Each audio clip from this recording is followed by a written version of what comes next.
اعوذ باللہ من الشیطان الرجیم بسم اللہ الرحمن الرحیم رب اشرح لی صدری ویسر لی امری واحلل عقدۃ من لسانی یفقہوا قولی۔ السلام علیکم ورحمۃ اللہ وبرکاتہ۔ آج ہم سورہ المائدہ کا 8واں رکوع شروع کرتے ہیں۔ بسم اللہ الرحمن الرحیم۔ یا ایہا الذین آمنوا لا تتخذوا اليہود والنصارى اولیاء بعضهم اولیاء بعض ومن یتولہم منکم فإنہ منہم ان اللہ لا یہدی القوم الظالمین۔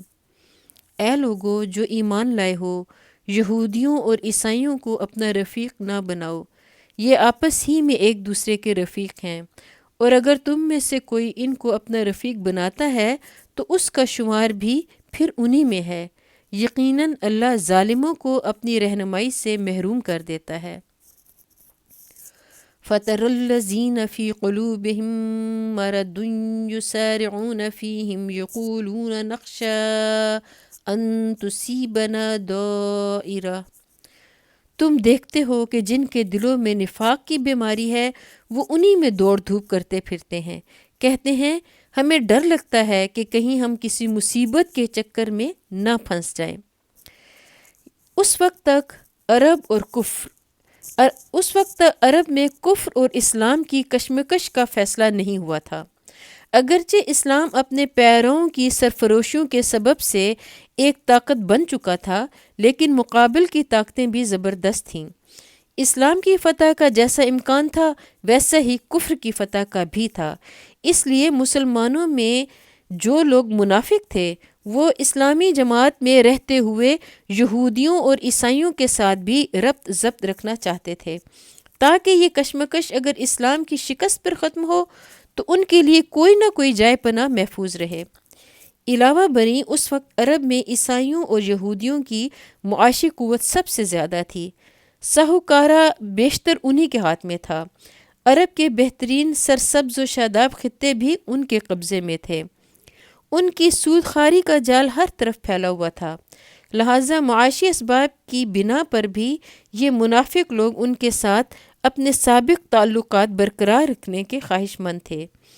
ان کا گمان تھا کہ اگر اسلام و کفر کی اس کشمکش میں ہمتاً منہمک ہو کر ہم نے ان سب قوموں سے اپنے تعلقات منقطع کر لیے جن کے ساتھ اسلام اس وقت برسر پیکار ہے، تو یہ فعل سیاسی اور معاشی دونوں حیثیتوں سے ہمارے لیے خطرناک ہوگا۔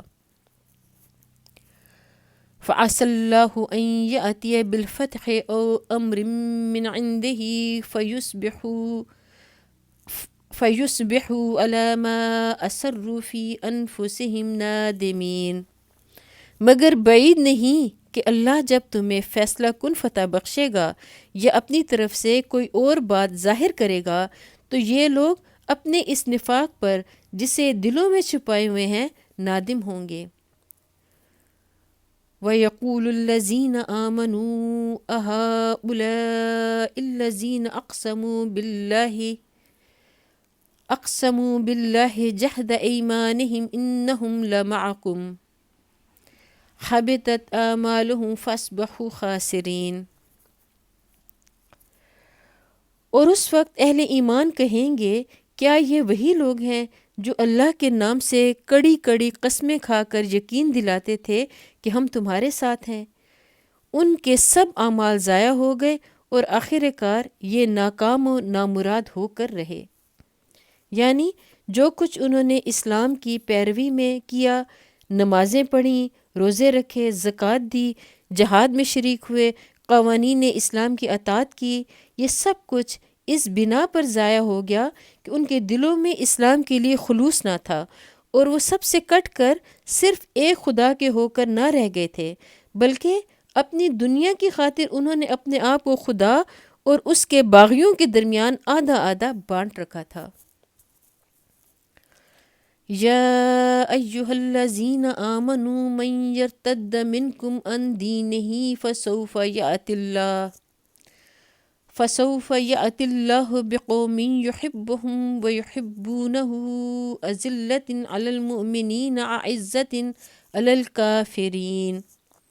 اے لوگو جو ایمان لائے ہو، اگر تم میں سے کوئی اپنے دین سے پھرتا ہے تو پھر جائے، اللہ اور بہت سے لوگ ایسے پیدا کر دے گا جو اللہ کو محبوب ہوں گے، اور اللہ ان کو محبوب ہوگا جو مومنوں پر نرم اور کفار پر سخت ہوں گے۔ مومنوں پر نرم ہونے کا مطلب یہ ہے کہ ایک شخص اہل ایمان کے مقابلے میں اپنی طاقت کبھی استعمال نہ کرے، اس کی ذہانت، اس کی ہوشیاری، اس کی قابلیت، اس کا رسوخ و اثر، اس کا مال، اس کا جسمانی زور، کوئی چیز بھی مسلمانوں کو دبانے اور ستانے اور نقصان پہنچانے کے لیے نہ ہو۔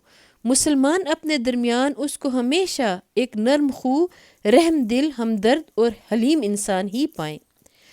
کفار پر سخت ہونے کا مطلب یہ ہے کہ ایک مومن آدمی اپنے ایمان کی پختگی، دینداری کے خلوص، اصول کی مضبوطی، سیرت کی طاقت اور ایمان کی فراست کی وجہ سے مخالفین اسلام کے مقابلے میں پتھر کی چٹان کی مانند ہو کہ کسی طرح اپنے مقام سے ہٹایا نہ جا سکے۔ وہ اسے کبھی موم کی ناک اور نرم چارہ نہ پائے۔ انہیں جب بھی اس سے سابقہ پیش آئے، ان پر یہ ثابت ہو جائے کہ یہ اللہ کا بندہ مر سکتا ہے مگر کسی قیمت پر بک نہیں سکتا اور کسی دباؤ سے دب نہیں سکتا۔ یجاہدون فی سبیل اللہ ولا یخافون لومۃ لائم۔ جو اللہ کی راہ میں جد و جہد کریں گے اور کسی ملامت کرنے والے کی ملامت سے نہ ڈریں گے، یعنی اللہ کے دین کی پیروی کرنے میں، اس کے احکام پر عمل درآمد کرنے میں، اور اس دین کی روح سے جو کچھ حق ہے اسے حق اور جو کچھ باطل ہے اسے باطل کہنے میں انہیں کوئی باک نہ ہوگا۔ کسی کی مخالفت، کسی کی طعن و تشنیع، کسی کے اعتراض اور کسی کی پھپتیوں اور آوازوں کی وہ پرواہ نہ کریں گے۔ ذالک فضل اللہ یؤتیہ من یشاء واللہ واسع علیم۔ یہ اللہ کا فضل ہے، جسے چاہتا ہے عطا کرتا ہے، اللہ وسیع ذرائع کا مالک ہے اور سب کچھ جانتا ہے۔ انما ولیکم اللہ ورسولہ والذین آمنوا الذین یقیمون الصلاة ویؤتون الزکاة وہم راکعون۔ تمہارے رفیق تو حقیقت میں صرف اللہ اور اللہ کا رسول صلی اللہ علیہ وآلہ وسلم اور وہ اہل ایمان ہیں جو نماز قائم کرتے ہیں، زکوٰۃ دیتے ہیں اور اللہ کے آگے جھکنے والے ہیں۔ وَمَن يَتَوَلَّ اللَّهَ وَرَسُولَهُ وَالَّذِينَ آمَنُوا فَإِنَّ حِزْبَ اللَّهِ هُمُ الْغَالِبُونَ۔ اور جو اللہ اور اس کے رسول صلی اللہ علیہ وآلہ وسلم اور اہل ایمان کو اپنا رفیق بنا لے، اسے معلوم ہو کہ اللہ کی جماعت ہی غالب رہنے والی ہے۔ یہاں ہمارا 8واں رکوع مکمل ہوتا ہے۔ اللہ تعالی ہمیں قرآن مجید کو پڑھنے کی، سمجھنے کی اور اس پر عمل کرنے کی توفیق عطا فرمائے، ہمارے گناہوں کو معاف فرمائے۔ قرآن مجید پڑھتے ہوئے مجھ سے غلطی ہو گئی ہو تو اللہ تعالی مجھے معاف فرمائے۔ وآخر دعوانا ان الحمد للہ رب العالمین۔